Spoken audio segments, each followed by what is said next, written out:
Françoise. Bon, on se dit bonjour comme ça, on fait un schmout de loin. Le schmout. Et déjà, je peux te dire que c'est très beau. On se sent tout de suite déconnecté en fait. C'est une construction de cette année, donc 2020. Cette partie-là, hein. Ouais, oui. On a fait un hall d'entrée et tu me dis décontracté, déconnecté, c'est exactement le but. Je crois que l'histoire a commencé avec tes grands-parents, c'est ça? Tout à fait. Donc en 1934, mes grands-parents sont arrivés. Pendant la guerre, donc tout a été détruit, ils ont reconstruit. Mes parents ont repris dans les années 70 et ensuite ma sœur et moi dans les années 2000. Et depuis 2010, c'est moi qui suis à la barre de cette maison. J'ai l'impression qu'il y a différentes salles ou différentes ambiances. Alors déjà, il y a 5 salles. Ouais. Donc les 2 premières, c'est plutôt dans l'esprit Stube. Et ensuite, la 3, la 4 et la 5, ça peut se transformer en une seule grande salle, puisque dans le temps, après-guerre, je vois encore beaucoup de photos, il y avait des grandes fêtes carnaval et Nouvel An. D'ailleurs, je crois que toute ma vie, j'ai ramassé dans les radiateurs les confettis de l'époque. Et j'ai encore aujourd'hui des clients qui me disent oh, « on a fait des fêtes, des beaux carnavals ici ».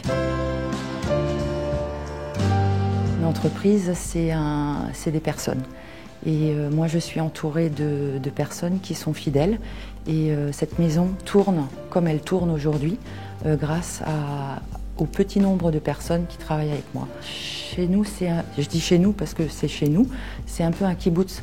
Donc chacun se donne beaucoup de peine pour que les choses avancent. Et je ne serais pas là aujourd'hui sans les gens qui m'entourent pour travailler. Bon chef, qu'est-ce que tu nous prépares en entrée? En entrée, on va faire un foie gras. Très bien, donc ça c'est ma part, c'est pour moi. Voilà, ça on fait moitié-moitié. Mais juste une petite gelée, une petite gelée au cognac avec. On a un peu de poire au vin rouge, vu que c'est la saison des poires actuellement, et un peu de fleur de sel. Ça, donc juste un peu de verdure, on va aller dans le jardin chercher du cerfeuil. C'est sérieux? Il est tout frais. Là on a le cerfeuil. On va juste prendre un petit peu.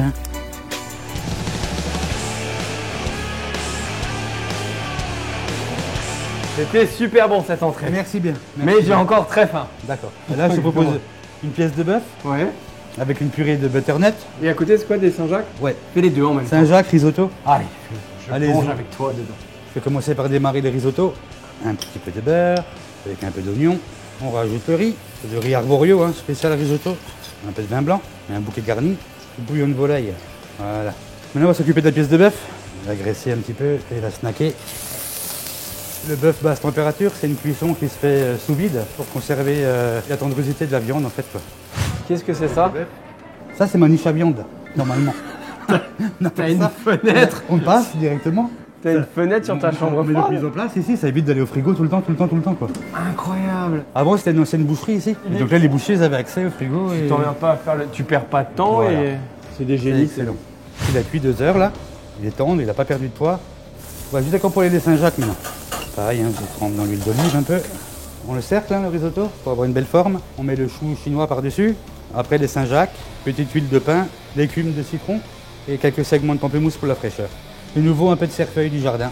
Donc là on passe au dressage de la pièce de bœuf, la purée de butternut, généreusement, faire une petite virgule pour faire joli, des palais de navets, quelques carottes, une autre pièce de bœuf bien au centre, avec un peu de fleur de sel, quelques pommes paille par-dessus, des petites pluches de cerfeuil.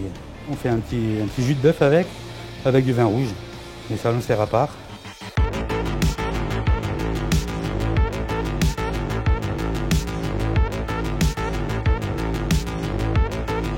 Un petit dessert encore, de la place. Mais oui. On y va. Donc là j'ai une pomme confite sous vide avec un peu de cannelle, avec un peu de badiane, un peu de miel. Avec ça on a un peu de crumble aux noisettes, un peu de sauce caramel beurre salé. Et là on a une glace maison aux noix de pécan caramélisées.